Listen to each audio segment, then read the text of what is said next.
Cody Bounds. And, Mr. Chanel, can you confirm your name and date of birth for me? Hunter Chanel, March 23rd, 1998. Mr. Chanel, how would you prefer I address you today? You can call me Hunter. Okay, Hunter. Today's examination is going to consist of a couple different questions and a cranial nerve exam. Do I have your permission to proceed with this exam? Yes, you do. Okay. Let's start with questions. Do you consider yourself a spiritual person? Yes. Does this spiritual belief help you to cope in times of difficult events or stress? Yes. Okay. Do your beliefs ever influence your ability to take care of yourself in healthcare regards or influence your healthcare decisions? Not that I know of. Okay. What's most important to you in life? My friends, my family, and their well-being as well as my own. Okay. Are you a member of a spiritual community? Yes. Does this community support you? Yes. Okay. And as your provider, how would you prefer I address these spiritual needs? Just consider them whenever you can. Okay. Let's continue on with the cranial nerve exam.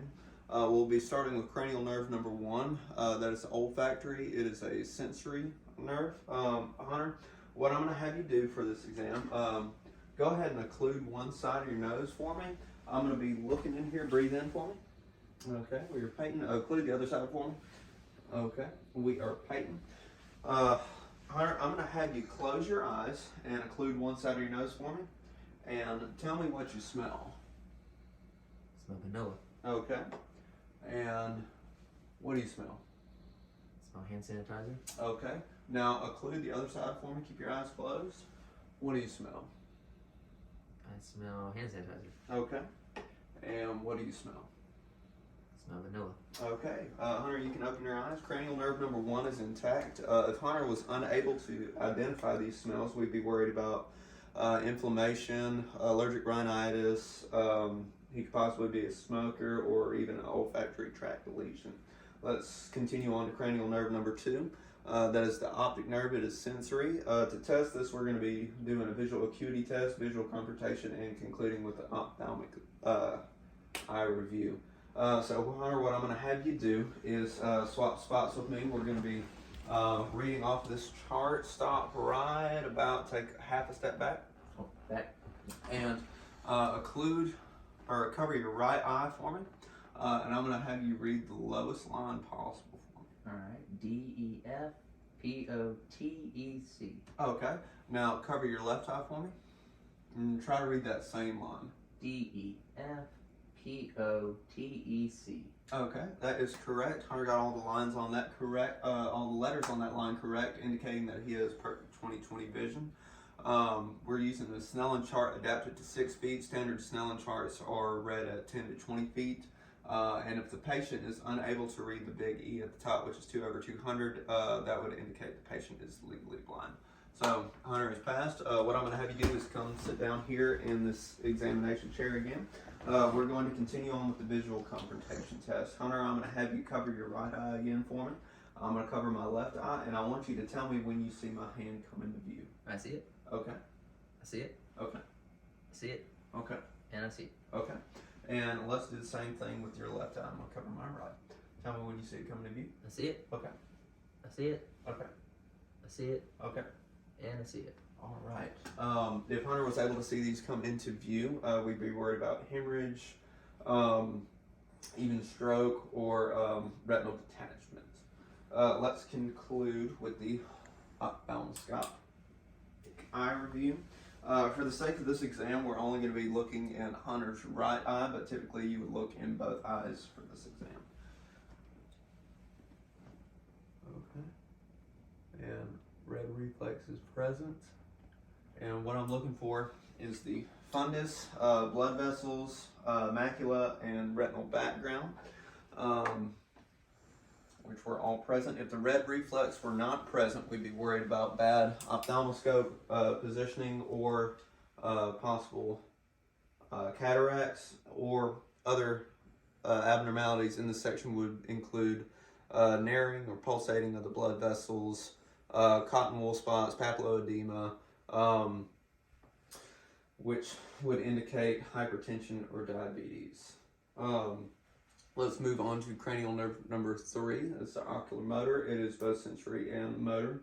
And we're also going to be testing cranial nerve number 4, the trochlear. as well as cranial nerve number 6, the abducens, which are both motor. To do this, we're going to be testing Hunter's 6 cardinal gazes of vision, as well as inspecting his eyelids. We're going to be doing looking at his pupils, doing a corneal light reflex, and testing for accommodation, as well as a cover-uncover test. So, Hunter, what I'm going to have you do is raise your eyebrows for me. Okay. Close your eyes. No ptosis noted. Okay. Now open your eyes again. Follow this pin for me.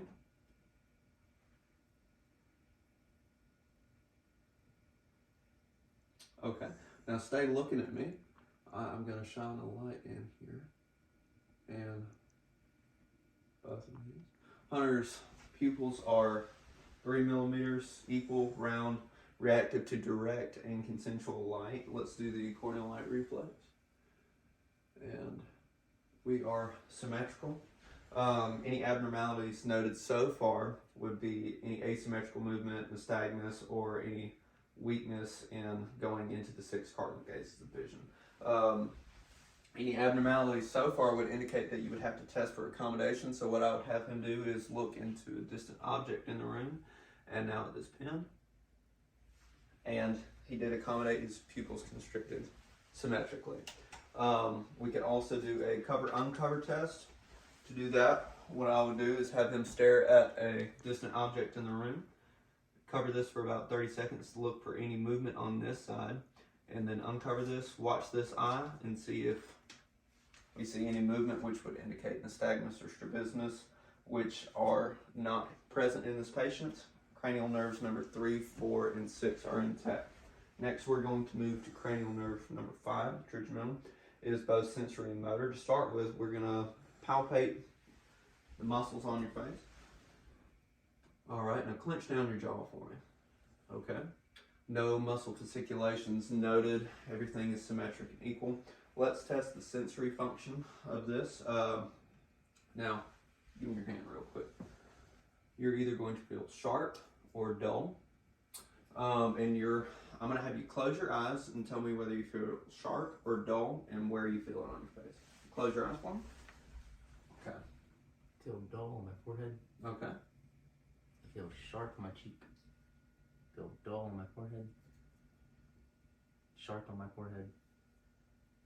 Feel dull on my chin. And I feel sharp on my chin. Feel dull on my cheek. And sharp on my cheek. Okay. No abnormalities in sensation there. With cranial nerve number 5, you're also going to check for a corneal reflex, which we will not do in this exam, but to perform this, you would have the patient, if they wear contacts, to remove the contacts, look up and away for you, and touch their cornea with a cotton wisp. You should see symmetric blinking on both sides. We will move on to cranial nerve number 7. This is facial. It is also both sensory and motor. Let's start with the motor function. Hunter, what I'm going to have you do is raise your eyebrows for me to wrinkle your forehead. Okay. Now squint your eyes really, really hard. Okay. Now show your teeth at me. Show it like you're angry. And now give me a big old smile. All right. Now frown. All right. Now puff some air into your cheeks and then just blow it out. That was perfect. Symmetry was noted. No asymmetric movement, muscle fasciculations, or twitches with it. Let's test the sensory function of this. Sensory for the facial nerve is going to be the anterior 2/3 of the tongue. So Hunter, what I'm going to have you do is close your eyes and tell me what you taste, okay? Taste something sweet. Mm-hmm. It tastes the same on both sides of your tongue? Yeah. All right, take a sip of this one real quick. Okay. Just to clear the palate. I'll set this here for now. Okay. Now close your eyes again for me, and I want you to tell me what you taste. Tastes salty. Okay. You can have another sip of that as well. Right. While we're testing the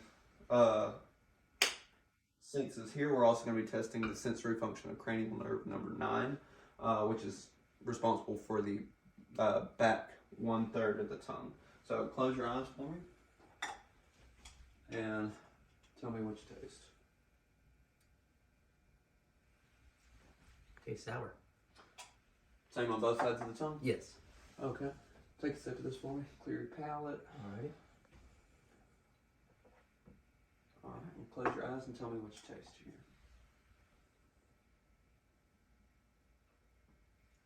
Tastes bitter. Yeah. And you can have another. Okay. Cranial nerve number 7 is intact. We will move on to cranial nerve number 8. This is acoustic, this is sensory. Cranial nerve number 8. To perform this, we'll be doing a whisper test. We're also going to be doing Weber and Rhine testing. So Hunter, I'm going to move behind you here. What I'm going to have you do is cover your left ear. I'm going to whisper some words to you, and you tell me what I say, okay? One more time. Banana. Cat. Brain. Okay. Let's move on to this side. Cover your right ear for me. One, two, three. Okay, that's correct. We'll move on to the Weber test. What I'm going to have you do is tell me whether you hear it in one side or equal on both sides. Equal on both sides. Okay. I would say. Any abnormalities here is if they heard it more on one side. Next, we'll do the Rhine test. What I'm going to do is place this on your mastoid process right behind your ear, and you tell me when you stop hearing this, okay?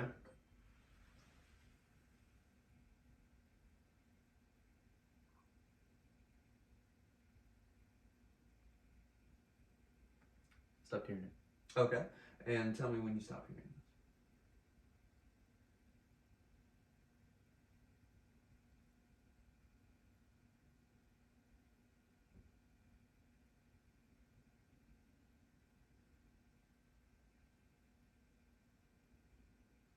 Stop hearing it. Okay.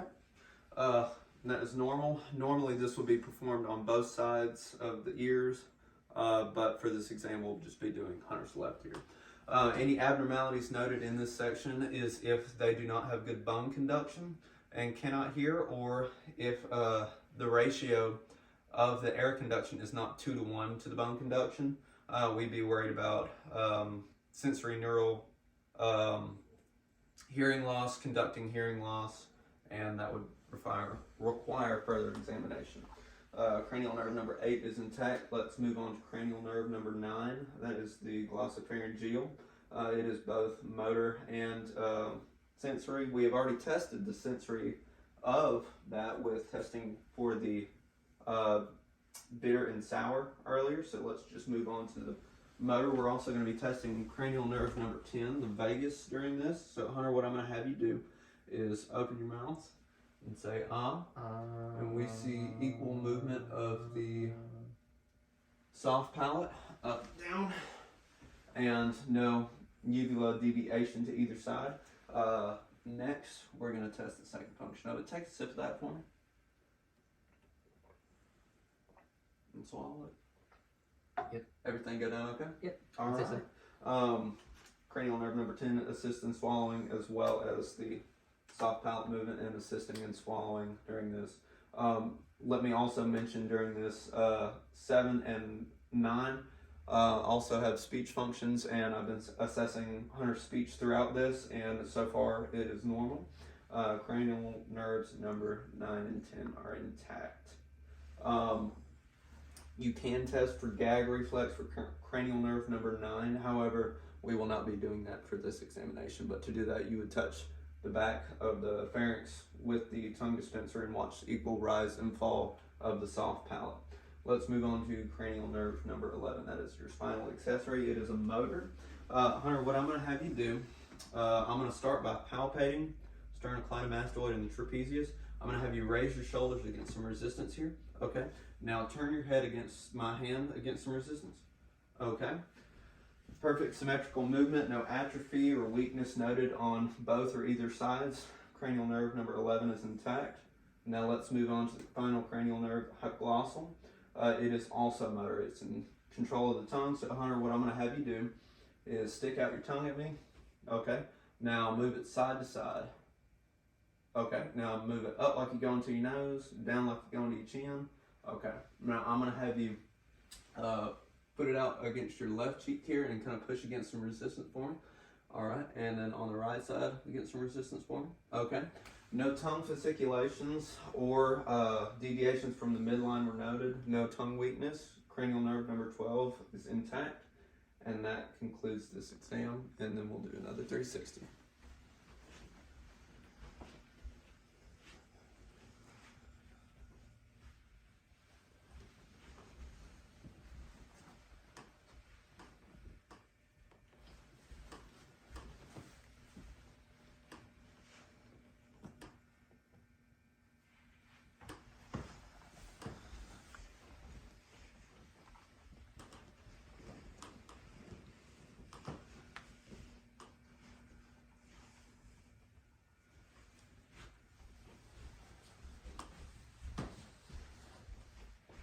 And then get the same one.